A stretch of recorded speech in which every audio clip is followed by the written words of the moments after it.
할렐루야. 예수님이 부활하셨습니다. 할렐루야. 이만큼 기쁜 날이 어디 있겠습니까? 할렐루야. 우리 양옆으로 인사 나누실 때 예수님 부활하셨습니다 라고 좀 힘있게 인사 나누시기 바랍니다. 예수님 부활하셨습니다. 할렐루야. 예수님 부활하셨습니다. 여러분, 우리가 소망 가운데 살아갈 수 있는 이유는 바로 이것 때문입니다. 예수님 부활하셨습니다. 이것이 우리 성도들에게 가장 큰 기쁨이요 또한 감사함이 아닌가 생각이 듭니다. 우리는 1월달부터 3월달까지 하나님과의 동행에 대한 주제의 말씀을 통해서 함께 설교 말씀을 나눴습니다.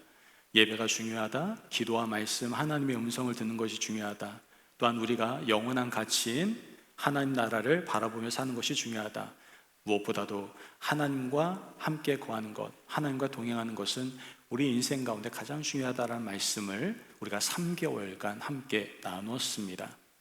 오늘 4월 초 첫 번째 주일부터 시작해서 6월 달까지는 이제 뭐에 대해서요?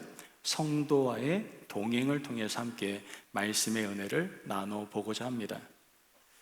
목사님 그래도 센스가 너무 없으시네요, 그죠? 오늘이 무슨 날이에요? 부활주일이잖아.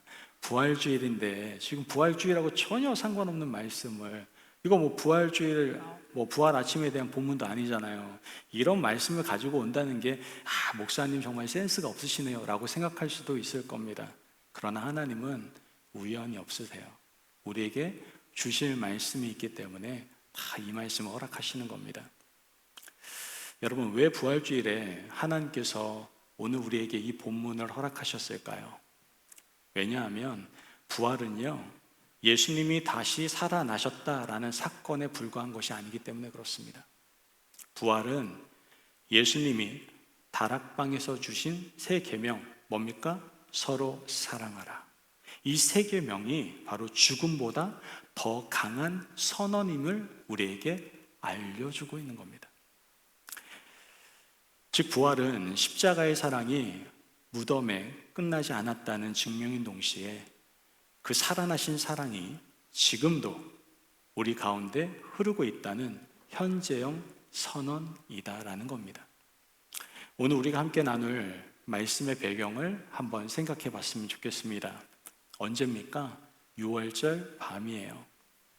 예루살렘 어딘가 작은 다락방에 12명이 모여 있습니다. 도시는 6월절 순례자들로 북적이고 성전에는 어린 양을 막 잡고 있었겠죠. 그런데 그 다락방은 뭔가 달랐습니다. 그날 밤 바로 다락방 그 자리에서는 성전 제사보다 더 깊고 더 근본적인 일들이 조용히 벌어지고 있었다라는 것을 우리는 그 장면을 통해서 보게 됩니다. 자, 그렇다면 어떤 장면이 있었습니까? 스승이신 예수님께서 수건을 허리에 동이시고 제자들의 발을 씻기셨습니다. 그런데 식탁에서 한 사람이 빵 조각을 받아들고 자리를 박차고 나갑니다. 요한복음 13장 30절 말씀을 보니까 뭐라고 얘기해요? 밤이었더라 라고 얘기를 하고 있습니다.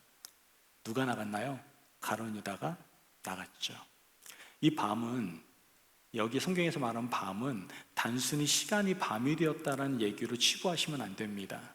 요한복음에서의 밤은 어둠을 상징하는 거예요. 즉 하나님을 등지는 어둠, 배반의 어둠, 공동체를 깨뜨리는 어둠을 말하고 있다라는 겁니다. 유다는 그 어둠 속으로 나갔고 문은 닫혔습니다.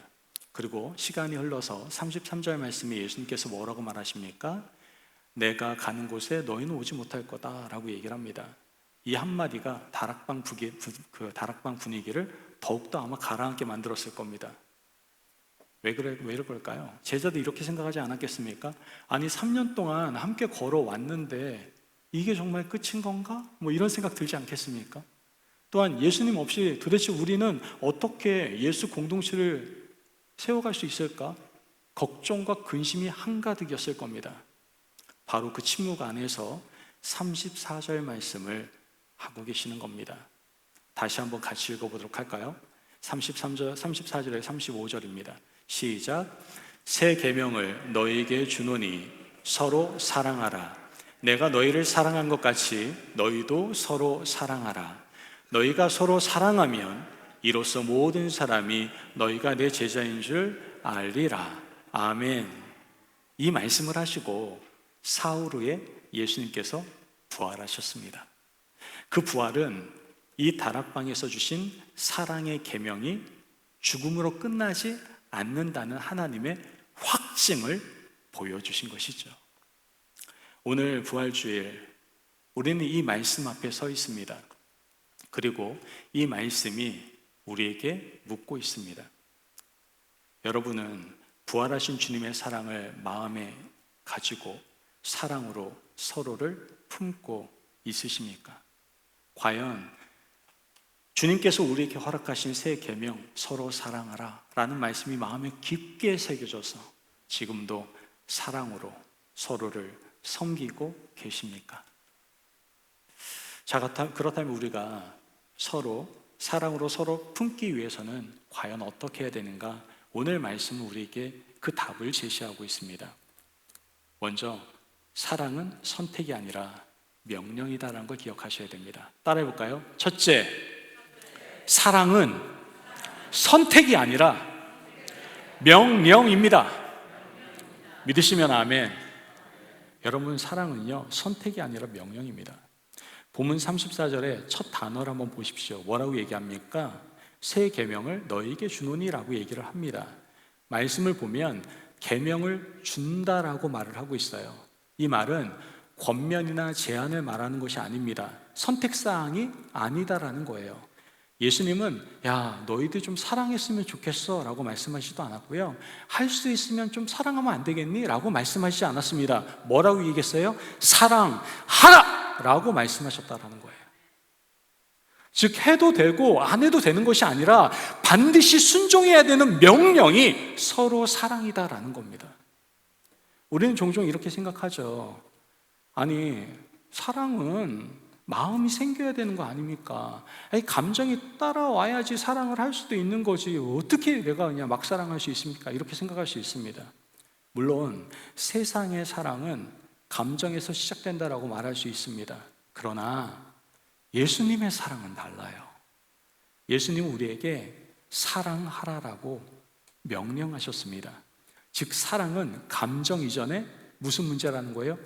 순종의 문제다라는 겁니다. 여러분, 감정으로 사랑하는 게 아니라 내가 사랑한다라는 것은, 예수님의 사랑으로 사랑한다라는 것은 순종의 문제다라는 거예요. 여러분, 사랑은 마음이 움직일 때 시작되는 것이 아니라 말씀 앞에서 결단할 때 시작이 되는 겁니다.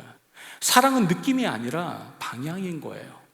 사랑은 내 안에서 자연스럽게 흘러나오는 기분 문제가 아니라 주님이 말씀하셨기 때문에 순종하는 삶의 방향이다라는 것이죠. 그러므로 사랑은 하고 싶을 때 하는 것이 아니라 주님의 말씀 때문에 하는 겁니다. 이것이 바로 하나님의 사랑이고 예수님의 사랑이고 바로 예수님을 믿는 제자들의 사랑인 겁니다. 그런데 예수님이 떠나시는 마지막 밤에 남기신 것이 왜 하필이면 사랑일까요? 다른 것도 중요한 거 많잖아요. 믿음, 소망, 헌신, 사명, 굉장히 중요한 것들 많잖아요. 근데 왜 이전에 바로 사랑입니까? 왜냐하면 바로 사랑이 공동체를 실제로 붙드는 힘이기 때문에 그렇습니다. 공동체가 건강해질 수 있는 거예요? 말씀이 있으면 됩니까? 기도가 있으면 됩니까? 예, 다 중요한 요소입니다. 그러나 가장 중요한 건 뭐예요? 사랑이에요, 여러분. 여러분, 구조라는 것은 공동체를 정리할 수는 있어도 살릴 수는 없어요. 규칙이라는 것 중요하죠. 그렇지만 규칙이라는 것이 공동체를 통제할 수는 있어도, 묶어줄 수는 있어도 살릴 수는 없습니다. 그러나 사랑은 공동체를 살립니다. 배반이 공동체를 깨뜨린다면 사랑은 공동체를 세우게 된다는 것이죠. 그러므로 사랑이라는 것은요, 교회의 한 부분이 아니라 교회의 중심입니다. 예수님의 공동체 되게 하는 가장 본질적인 명령이 바로 이 사랑이다라는 것이죠. 여기서 중요한 게 있어요. 그런데 이 계명을 주실 때에 그 자리가 완벽한 자리였습니까? 완전한 자리였습니까? 정말 이 명령을 받을 만하게 합당한 자리였습니까? 어떻게 생각하세요? 그렇지 않았습니다. 그 자리에는 누가 있었어요? 배반자 가룟 유다가 있었습니다. 그런데 바로 그 식탁에서 뭐가 이루어져요? 세족식이 이루어졌죠. 또한 부인할 베드로 있잖아요. 부인할 베드로. 부인할 거 뻔히 알고 있었어요. 그런데도 불구하고 예수님은 베드로의 발을 씻겨주셨습니다. 여러분, 예수님의 사랑은 자격을 확인한 후에 주어지는 사랑이 아니다라는 거 우리에게 보여주고 있는 거예요. 즉, 자격 여부와 상관없이 선행적으로 주어지는 사랑. 이것이 바로 새 계명의 기초인 겁니다. 우리는 이 사람이 귀여운 짓 해야 내가 사랑할 만한 짓 해야지 내가 사랑하지 이렇게 생각하잖아요. 그건 세상의 사랑. 주님의 사랑은 선행적 사랑이에요. 명령에 따라 그 사람 조건 없이 먼저 사랑해 주는 거예요. 그런데 이 다락방의 명령이 그냥 명령으로 끝났다면 어땠을까요? 사흘 후에 예수님이 십자가에서 죽으시고 무덤에 묻히시고 그것으로 끝났다면 아마 이 서로 사랑하라는 계명은 결국 지킬 수 없는 명령이 되고 말았을지도 모릅니다. 왜일까요? 이 사랑은 인간의 힘으로는 절대로 이 사랑을 살아낼 수가 없기 때문에 그렇습니다. 그런데 감사한 것은 예수님께서 부활하셨습니다. 무덤이 그 사랑을 가두지 못했죠. 죽음이 그 사랑의 계명을 끝내버릴 수가 없었습니다. 부활하신 예수님은 지금도 살아계시며 지금도 우리에게 말씀하고 계십니다. 뭐라고요? 서로 사랑하라. 이것은 2000년 전 다락방에서만 울리고 있는 소리가 아닙니다. 오늘 이 예배의 자리에도 울리고 있는 살아있는 말씀이에요. 그렇게 이 명령 앞에서 저는 저 사람을 사랑할 수가 없어요. 마음이 안 생기는 걸 어떻게 해요? 라고 말한다면 그 말은 어떻게 보면 절반만 솔직한 고백일 수 있습니다. 왜냐하면 이 사랑은 내 마음에서 시작되는 것이 아니라 부활하신 예수님께 나아갈 때 시작이 되는 것이기 때문에 그렇습니다. 요한일서 4장 19절 말씀 같이 한번 읽어볼까요? 19절 말씀 시작. 우리가 사랑함은 그가 먼저 우리를 사랑하셨음이라. 아멘. 여러분, 사랑이 먼저 주어졌기 때문에 사랑할 수가 있는 겁니다.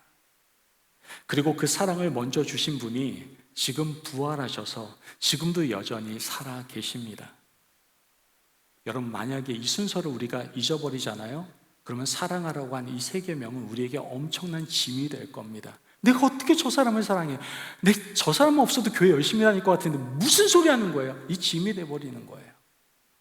그러나 이 순서를 기억하면 이 서로 사랑하라고 하는 세 계명은 계명의 응답이 될 수 있다는 것을 여러분 기억하셔야 됩니다. 혹시 지금 이 자리에서 사랑하기 너무 힘든 사람이 있지는 않습니까? 도저히 마음이 안 생기는 그런 관계가 있지 않습니까? 그렇다면 그 사람 탓하지 마시고 그 사람 피해서 딴 데 가면요, 그 사람보다 더 무서운 사람 만나요. 인간관계가 딱 그런 거거든요. 쌤통이죠, 그죠? 하여튼 그러지 마세요. 그렇게 힘들 때에는 오히려 먼저 부활하신 예수님께 나아가십시오. 주님, 저는 사랑할 능력이 없습니다. 그러나 주님이 부활하셔서 지금도 살아계시니 그 사랑이 저를 통해서 흘러가게 하여 주옵소서라고 한번 고백해 보십시오. 그 고백이 바로 순종의 시작이 되는 것이고요. 그 순종의 자리에서 여러분의 삶 가운데 부활의 놀라운 역사가 시작될 줄로 믿습니다. 아멘. 그러므로 사랑은 감정이 아니라 뭐예요? 명령이며 부활하신 예수님께 나아가는 순종을 통해서 시작된다라는 것을 분명히 깨달을 수 있는 저와 여러분이 되시길 간절히 바랍니다. 아멘. 우리가 서로 사랑으로 서로 품기 위해서 두 번째 기억해야 될 것은 무엇이냐? 사랑의 기준은 내 기준이 아니라 예수님 사랑의 기준이다라는 거예요. 따라해볼까요? 사랑의 기준은 예수님의 사랑입니다.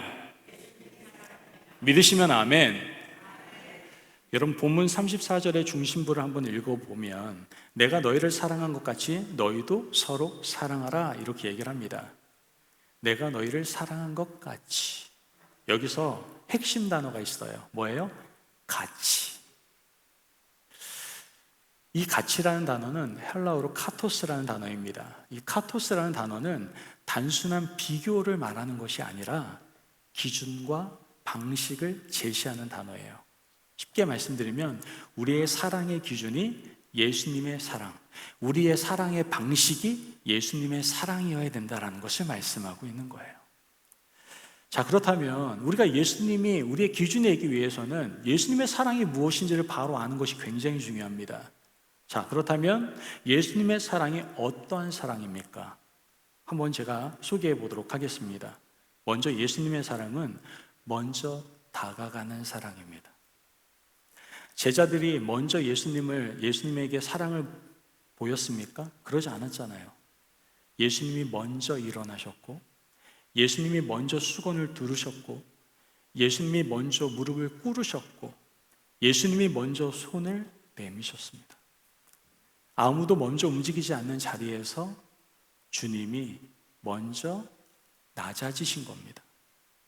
이처럼 예수님의 사랑은 상대가 움직일 때까지 기다리는 것이 아니라 먼저 다가가는 것이다라는 것이죠. 이게 바로 예수님의 사랑입니다. 또한 예수님의 사랑은 자격을 따져 주어지는 사랑이 아닙니다. 자격을 막 따져서 사랑하는 게 아니다라는 거예요. 지금 그 식탁에 누가 있었습니까? 유다가 앉아 있었잖아요. 예수님을 팔 사람이었죠. 또 누가 있었어요? 그 식탁에는 베드로도 있었습니다. 몇 시간 뒤에 주님을 3번이나 부인할 사람이었습니다. 또한 다른 제자들도 같이 있었죠. 그 제자들은 어떻습니까? 십자가 앞에서 두려움이 가득해가지고 다 흩어져 버리지 않았습니까? 어떻게 보면 괜찮은 사람이라고 눈 씻고 찾아볼 수 없는 그런 광경이었다는 것이죠. 그런데도 예수님은 그들을 사랑하셨습니다. 발을 씻기셨고 품으셨고 끝까지 함께 해주셨습니다. 이것이 바로 예수님의 사랑이다라는 것이죠. 자격을 본 뒤에 주어지는 사랑이 아니라 전혀 자격이 없음에도 불구하고 먼저 주어지는 사랑. 그 사랑을 저와 여러분도 받았죠. 또한 더 나아가 예수님의 사랑은 어떤 사랑입니까? 끝까지 가는 사랑입니다. 우리 인간 사랑은 그렇지 못하잖아요. 처음에 조금 사랑하다가 마음에 안 들면 휙 돌아서잖아요. 그죠? 예수님은 끝까지 가는 사랑이에요. 요한복음 13장 1절 말씀 같이 한번 읽어보도록 하겠습니다. 13장 1절입니다. 시작. 유월절 전에 예수께서 자기가 세상을 떠나 아버지께로 돌아가실 때가 이른 줄 아시고 세상에 있는 자기 사람들을 사랑하시되 끝까지 사랑하시니라. 아멘. 자, 이 본문에서 끝까지의 사랑은 단지 식탁에서 끝나는 사랑을 말하는 것이 아닙니다. 발 씻김에서 시작되어서 십자가에서 완성되는 사랑을 말하고 있는 거예요. 곧 자기 생명을 내어주는 사랑을 말씀하고 있는 겁니다. 그러므로 내가 너희를 사랑하는 것 같이 라는 말은 단지 친절함을 베푸는 정도를 말하는 것이 아니에요. 발을 씻겨주고 자신을 낮추는 그러한 사랑으로, 손해를 감수하는 사랑으로, 마침내 자기 생명을 내어주는 사랑으로 어떻게 해라? 서로 사랑하라고 말씀을 해주고 있는 겁니다. 그런데 여러분, 오늘 부활주를 통해서 분명히 알게 되는 것이 있습니다. 바로 예수님의 그 사랑이 십자가로 끝나지 않았다는 것을 우리는 알게 되죠. 그 희생적인 사랑이, 그 끝까지 가는 사랑이 무덤을 깨고 부활하셨습니다. 부활은 예수님의 사랑이 죽음보다 어떻다? 강하다라는 놀라운 선언인 겁니다. 십자가에서 다 이루었다라고 하신 그 사랑의 완성이 부활로 확증된 겁니다, 여러분. 그러므로 우리에게 내가 너희를 사랑한 것 같이 사랑하라고 하시는 그 예수님은 무덤에 계신 분이 아니에요. 지금도 살아계시고 지금도 우리를 사랑하고 계시는 분입니다. 지금도 끝까지 우리를 사랑하시는 그 예수님, 그분이시다라는 것이죠. 여러분, 이것이 얼마나 큰 위로가 되는 줄 아십니까? 우리 사실 사랑하다가 지칠 때 많잖아요. 사랑하다가 상처받을 때도 많죠. 심지어 어떤 분들은 이건 아닌가 보다 싶어서 막 포기하는 분도 있을 수 있습니다. 그때 우리는 부활하신 예수님을 바라봐야 되는 거예요. 그분의 사랑은 끝나지 않았습니다. 그 사랑이 지금도 우리를 향해 흐르고 있다는 것이죠. 그 사랑의 강물에서 우리는 다시 사랑할 힘을 얻을 수가 있게 되는 겁니다. 어떤 한 집사님께서 오랜 시간 동안 교회에 섬기셨어요. 그런데 사람에게 상처를 받으셔서 사람이 싫기 시작하니까 교회도 싫어졌겠죠. 그러니까 교회에서 하던 모든 봉사 내려놓고 이제 더 이상 섬기지 않겠다고, 나 이젠 아무것도 관여 안 할 거라고 이렇게 생각을 하셨던 것 같아요. 그런데 기도 중에 하나님께서 그분 마음에 이러한 감동을 주셨어요. 야, 나는 너를 포기하지 않았는데 너는 왜 포기하냐? 이 말씀을 듣고서 다시 일어나서 내가 이렇게 하면 안 되지 라고 생각하고 섬기기 시작하셨다고 합니다.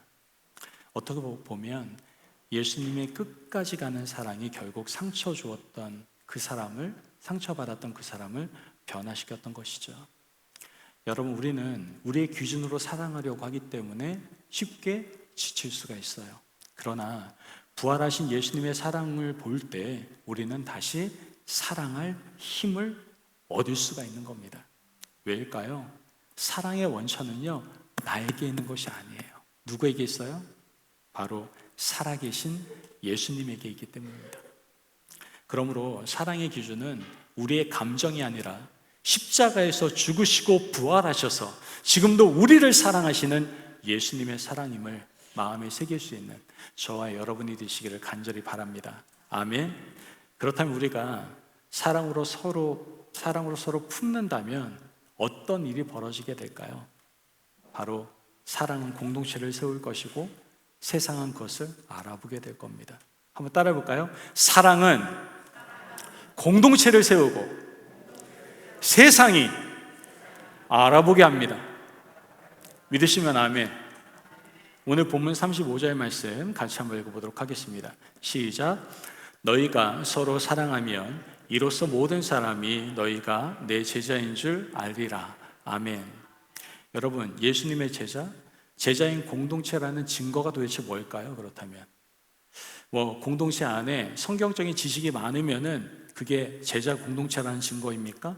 봉사 많이 하는 교회가 증거입니까? 아니면 직분자들이 많은 교회가 증거인 교회입니까? 주님의 공동체라는 증거입니까? 아닙니다. 뭡니까? 서로 사랑하는 것을 보면 알 수 있다는 거예요. 앞선 말씀인 34절이 제자 공동체 내부를 향한 계명이었다라고 한다면 35절, 지금 본문 말씀은 그 계명의 실천이 세상에 미치는 효과에 대해서 선언을 해주고 있다는 것을 우리는 알게 되는 겁니다. 모든 사람이 알게 될 것이다. 여기서 알다라는 동사는 단순히 그냥 정보 습득 정도를 얘기하는 것이 아니라 관찰과 경험을 통해서 형성되는 인격적인 지식을 말하는 겁니다. 이 사람의 모습을 보고 경험하면서 알게 되는 것, 경험적으로 알게 되는 것, 이것을 알다라고 얘기하는 거예요. 그런데 35절의 선언이 부활주일에 가진 특별한 의미가 있어요. 특별한 의미. 예수님 십자가에서 돌아가셨을 때 여러분 제자들이 어땠나요? 문을 잠궜어요. 두려움에 떨었고요. 공동체는 해체 직전이었습니다. 부활하신 예수님을 만나기 전까지 제자들은 서로 사랑하는 공동체가 전혀 아니었습니다. 두려움에서 그냥 벌벌 떨면서 흩어진 존재들이었죠.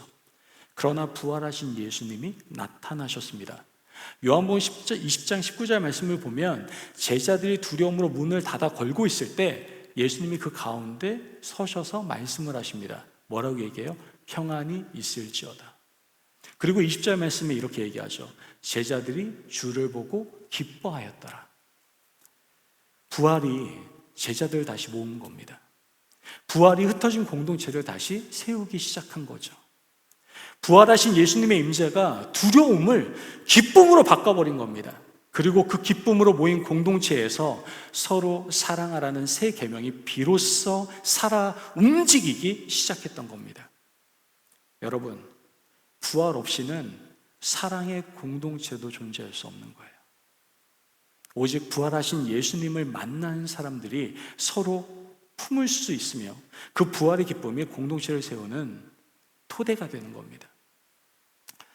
그리고 그 공동체의 사랑이 바로 세상을 향한 증거가 되는 것이죠.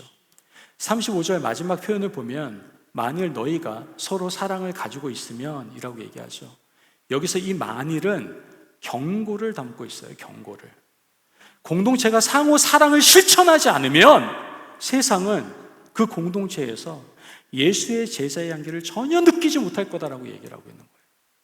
오직 살아있는 서로 간에 사랑하는 모습을 통해서 사랑의 증거를 보여줄 수 있다라는 것을 말씀하고 있는 겁니다. 여러분 이런 경험 있지 않습니까? 어떤 공간에 딱 들어갔는데 되게 화려해요. 굉장히 인테리어가 좋아요. 그런데 사람들 사이에 공기가 너무나 차갑고 또 서로를 대하는 말투가 너무나 날카롭고 작은 실수 한번 했다고 해서 막 뭐라고 하고 막 정죄하는 분위기가 가득하면 여러분 그곳에 오래 있고 싶습니까? 오래 있기 싫습니까? 오래 있기 싫을 겁니다. 근데 반대로 겉은 좀 화려하지 않아도 서로를 좀 존중하고 누군가 실수했을 때 다시 일으켜주고 약한 사람을 부담이 아니라 식구처럼 품어주는 분위기라고 한다면 그곳에는 설명하기 어려운 따뜻함을 느낄 수 있을 겁니다. 그리고 그곳에 자주 가고 싶겠죠.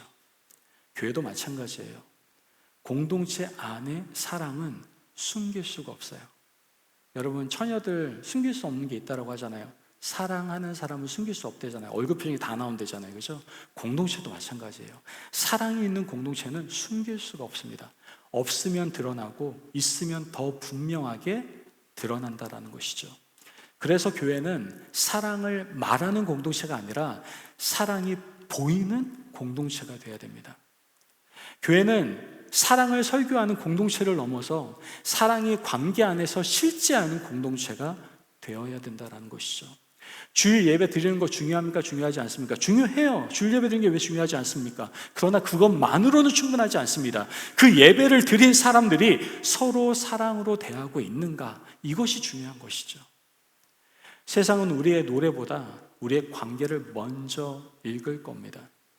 세상은 우리의 주장보다 우리의 태도 속에서 복음의 진위를 확인하게 된다라는 것이죠. 그러므로 공동체 안의 사랑은 바로 선교입니다. 여러분 선교. 우리가 밖에 나가서 복음을 전하는 그런 거 당연히 중요하죠. 우리 밖에 나가서 전도하지 않습니까? 당연히 중요합니다. 그러나 공동체 안에 사랑이 없다면 우리의 말은 힘을 잃어버리게 될 겁니다.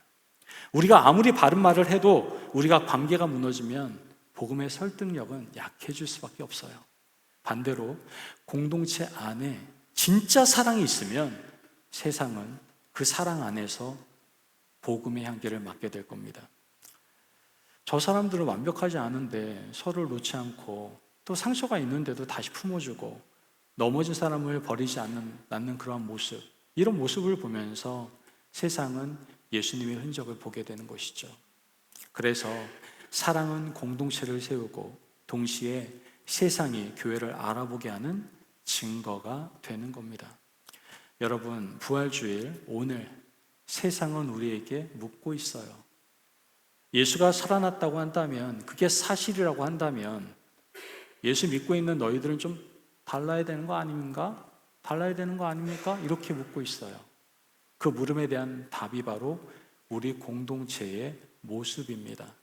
우리가 서로를 사랑하는 모습이 예수님의 부활을 증거하는 가장 살아있는 증거이다라는 것이죠. 여러분, 우리 공동체 안에 선교 전력이 얼마나 중요한지, 교육 프로그램이 얼마나 많은지 이런 걸 말하기 전에 과연 우리 공동체 안에 서로 사랑하는 것이 지속되고 있는지, 그 사랑이 실제가 되고 있는지 먼저 물어봐야 됩니다. 그것이 바로 세상이 보고 알게 되는 증거이기 때문에 그렇습니다. 우리가 서로를 사랑하면 모든 사람이 알게 될 겁니다. 그러므로 부활하신 예수님으로 하나 된 공동체의 사랑이 세상이 예수의 제자를 알아보게 하는 가장 분명한 증거가 될 줄로 믿고 우리가 서로 사랑할 수 있는 저와 여러분이 되시기를 주님의 이름으로 축복합니다. 아멘. 여러분, 오늘은 부활주일입니다. 사랑은 선택이 아니라 삶입니다.